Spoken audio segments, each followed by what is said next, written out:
Bueno, como anunciamos, vamos a hablar hoy de la figura del fideicomiso y del potencial que tiene esa figura y ese marco legal en la República Dominicana para desarrollar negocios. En este primer segmento vamos a dividir el programa en 3 segmentos. En este primer segmento vamos a hablar específicamente del marco legal que existe en República Dominicana sobre fideicomiso y el desarrollo del mercado inmobiliario, que es la ley 189-11 del año 2011 y que obviamente es el elemento fundamental para el inicio del desarrollo de la figura. En los 2 segmentos subsiguientes vamos a abordar la utilización, en el caso de México, de fideicomiso y las oportunidades que hay ahí, y finalmente cómo estamos utilizando en la República Dominicana la figura, cuál ha sido su incidencia y cuáles son las oportunidades que existen al respecto. En el año 2011 pues se crea o se aprueba la ley 189-11 que crea todo el marco legal para el inicio de lo que son las operaciones fiduciarias y las creaciones de fideicomiso en República Dominicana. Tiene un capítulo muy particular en este caso porque la naturaleza de la ley en sus principios era poder apoyar el desarrollo del mercado inmobiliario, sobre todo a través de las carterizaciones del sector hipotecario, de las carteras hipotecarias, y a partir de aquí pues entonces también con el desarrollo de proyectos, sobre todo con el desarrollo de proyectos de bajo costo que se pudiese hacer bajo este escenario. Obviamente la figura da para mucho más, todo lo que es el desarrollo de negocios está dentro de la ley, define muy bien los jugadores en cada caso, pero a mí me gustaría que ustedes pudiesen un poco abordar la ley de República Dominicana. ¿Es suficiente para y permite seguir el desarrollo del mercado en la República Dominicana? ¿Cómo se compara? ¿Cuáles son esas limitantes que puede tener la ley, pero también cuáles son las virtudes que tiene la ley hoy en día? Muchas gracias, Jacqueline. Pues la ley 189-11 es una ley extensa, es una ley detallada que abarca muy bien, como bien dices, los jugadores, habla de las partes del fideicomiso, habla de los tipos de fideicomiso, y aquí hay que recalcar que si bien señala de forma enunciativa aproximadamente 6 tipos de fideicomiso, deja abierto para que efectivamente cualquier negocio que sea lícito y que sea posible se puede hacer a través de un fideicomiso, porque dentro del artículo que habla de los tipos de fideicomiso concluye con otros, ¿no? Dentro de otros, nosotros estamos abarcando ahora en República Dominicana muchos que ayuden a la infraestructura, ¿no?, a los negocios del país. Como bien dices, la idea inicial de la ley, el sentido y el espíritu de la ley era apoyar el desarrollo del mercado hipotecario, en específico de las viviendas de bajo costo. Por ello, los apoyos que se dan a las viviendas de bajo costo, los subsidios, se dan únicamente si se hacen a través de fideicomisos. Yo quisiera, si te parece bien, ir de lo básico, hablar un poquito qué es el fideicomiso. Eso sería muy importante, así es. ¿No? Para no dar por sentado algo que realmente sigue siendo nuevo en el país. Así es. El fideicomiso es una figura jurídica que permite que alguien que tiene ciertos bienes, ya sean bienes inmuebles, bienes muebles, cualquier tipo de bienes que estén en el comercio, los quiere destinar a un fin que sea lícito y determinado, pero se los quiere encomendar, dar en confianza a una institución que es especializada. ¿Para qué? Para lograr ciertos objetos con esos bienes. Los objetos pueden ser invertir, desarrollar, construir, garantizar, pagar. Entonces, realmente el fideicomiso es un medio para lograr cualquier tipo de negocio que se quiera hacer, dándole mayor transparencia. En el fideicomiso se crea un patrimonio autónomo, es decir, cuando alguien aporta bienes al fideicomiso, esos bienes salen del patrimonio de quien los aporta. Tampoco están en el patrimonio de quien va a recibir los beneficios, sino están en el patrimonio del fiduciario, pero específicos para un fin. Tampoco están dentro del patrimonio de la fiduciaria. Entonces se crea lo que denominamos un patrimonio autónomo e independiente y protegido, blindado. ¿Para qué? Para que se logren los fines para los cuales fue constituido. En ese sentido, ahorita que hablemos en el segmento de México, en México lo utilizamos para todo tipo de cuestiones. Aquí la ley habla de fideicomisos de administración, fideicomisos de garantía, fideicomisos de oferta pública, fideicomisos de inversión inmobiliaria, fideicomisos sucesorales, a través de los cuales una persona puede planear, hacer una planeación patrimonial para que al momento de su fallecimiento los bienes se distribuyan exactamente como la persona lo planteó. En la ley dominicana no se habla en específico de fideicomisos públicos o estatales, que es un tema que falta. Sin embargo, ya se han constituido fideicomisos públicos, como RD Vial o como Juan Bosch.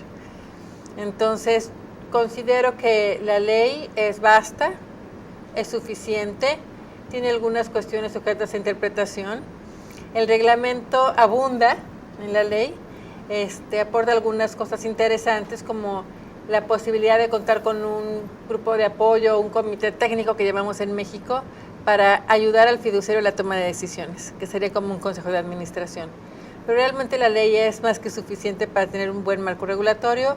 Hay cuestiones que se podrían mejorar, una de ellas es poner un fideicomiso, un apartado de fideicomisos públicos o estatales. Y establecer y tener un apartado específicamente para fideicomiso público que permite, además de lo que ya está dentro del ámbito de la ley. ¿Por qué tú recomiendas que haya uno aparte, solo para el tema, o bueno, un capítulo donde se establezca el fideicomiso público como una entidad y que no entre dentro de los otros, como tú bien establecías al principio? Porque tiene características completamente diferentes a los demás. Realmente una clasificación vasta y general sería fideicomisos públicos, privados e incluso mixtos.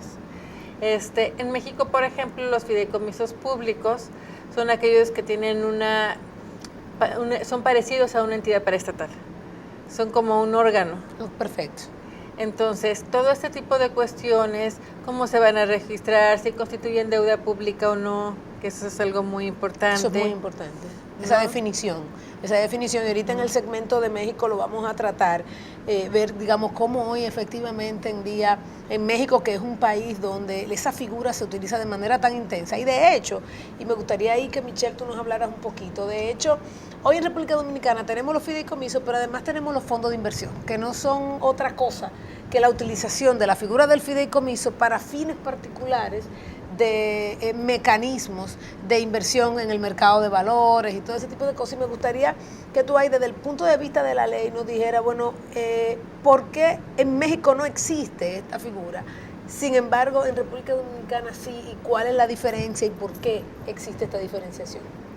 Sí, y aprovechando incluso el comentario anterior, antes de tratar ese punto, tú hiciste una pregunta que me parece muy interesante también, que era si tenemos la ley, si es suficiente la ley para el desarrollo del mercado.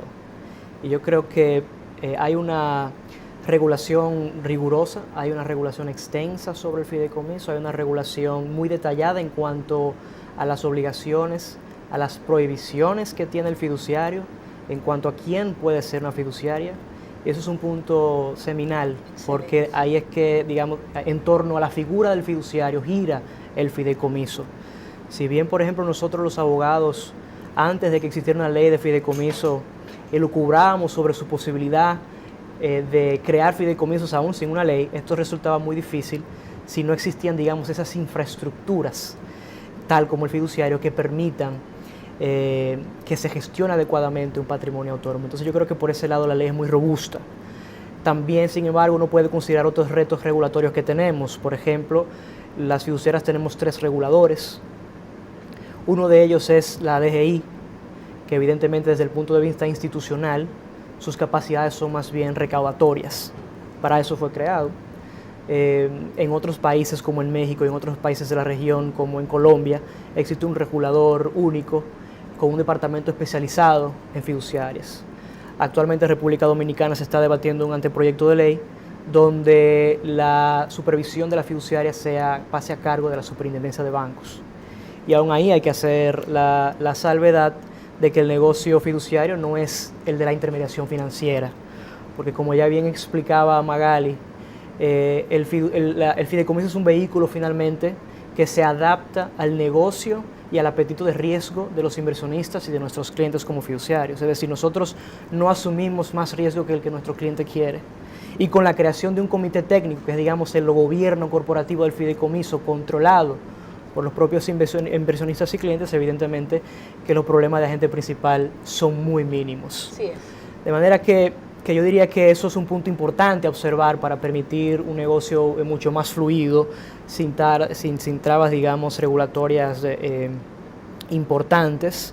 Y es importante también que haya una visión, digamos, al menos común en los puntos troncales entre el regulador y el regulado. Eso también es muy importante y yo creo que hace falta ese diálogo con el sector y el regulador para que temas que son accesorios pero importantes para el fideicomiso, como por ejemplo el régimen fiduciario, sea cual fuere, al menos en esos puntos que son accesorios pero importantes para el regulador, haya una visión común, de modo que nosotros y el mercado sepa hacia dónde va la cosa y cómo atenerse y cómo hacer negocios. Tú decías que tenían tres, digamos... Tres reguladores. La Dirección General de Impuestos Internos, La Superintendencia de Bancos y la CIF. Evidentemente es una regulación compartida y segmentada al mismo tiempo. El regulador básico es el DGI, porque el reglamento dice que todos los fideicomisos tienen que tener un RNC. Y el RNC se ha convertido casi como ese acto de autorización para que el fideicomiso empiece a operar. Sin RNC un fideicomiso no puede operar.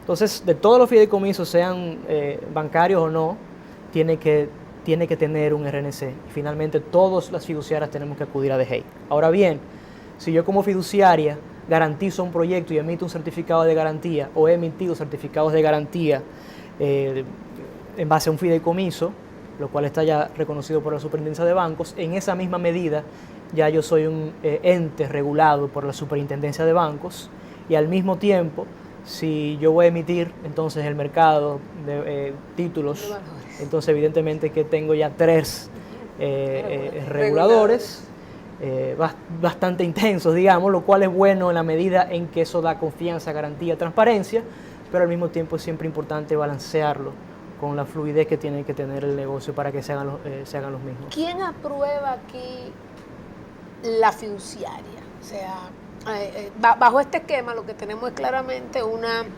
entidades que son las fiduciarias, que son las que administran esos fideicomisos. Luego obviamente vienen los que constituyen el fideicomiso per se, pero están también los beneficiarios del fideicomiso que no definitivamente tienen que ser los mismos que constituyen el fideicomiso, porque eso es una de las grandes bondades de este instrumento. ¿Quién en República Dominicana aprueba? Tú dices, mira, una gran fortaleza que tiene la ley es que los elementos básicos para tú poder ser una fiduciaria son muy fuertes. Correcto. Ahora, obviamente, eso pasa por un proceso aprobatorio. Correcto. Y tú puedes tener una ley fantástica, pero si el proceso aprobatorio es laxo, entonces esa fortaleza que tú dices que tiene la ley pues desaparece. ¿Quién tiene su cargo de decir, bueno, si tú efectivamente te puedes constituir en una fiduciaria?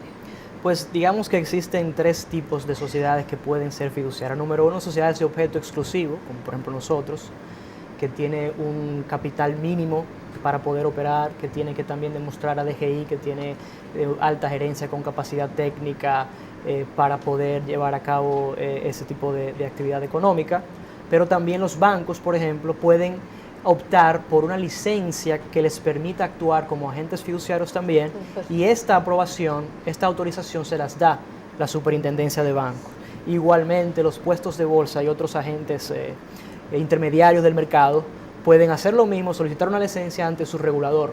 Pero en todo caso, en la medida en que ellos constituyan fideicomisos, estos tienen que tener RNC y todos terminamos yendo también a DGI de alguna manera u otra, Dirección General de Impuestos Internos. Y estos fondos de inversión, como yo te hablaba, sí, son un tipo de fideicomiso, es un tipo de instrumento dentro de ese esquema de fideicomiso.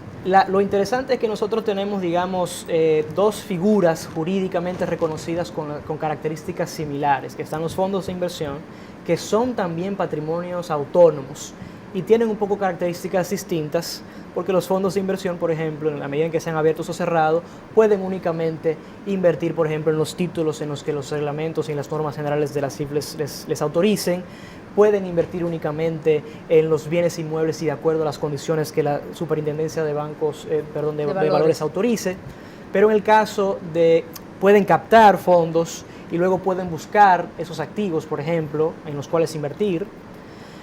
En el caso de las fiduciarias y de los fideicomisos, el espectro y el alcance de ese patrimonio autónomo que es el fideicomiso es mucho más amplio, porque no se limita a ese tipo de inversiones, las puede hacer incluso, es decir, el fideicomiso puede tener las mismas características de un fondo y puede, por lo tanto, someterse a la regulación de la Superintendencia de Valores de acuerdo a las características o si va a emitir o no en el mercado, pero también puede ser tan sencillo como un contrato, como una garantía, como garantizar un inmueble o una propiedad. puede también ser una empresa la que opere dentro de un fideicomiso. Es decir, que lo interesante, y como ya Magali señalaba al principio, dado que el fideicomiso tiene su génesis en un contrato, el contrato prima la voluntad de las partes.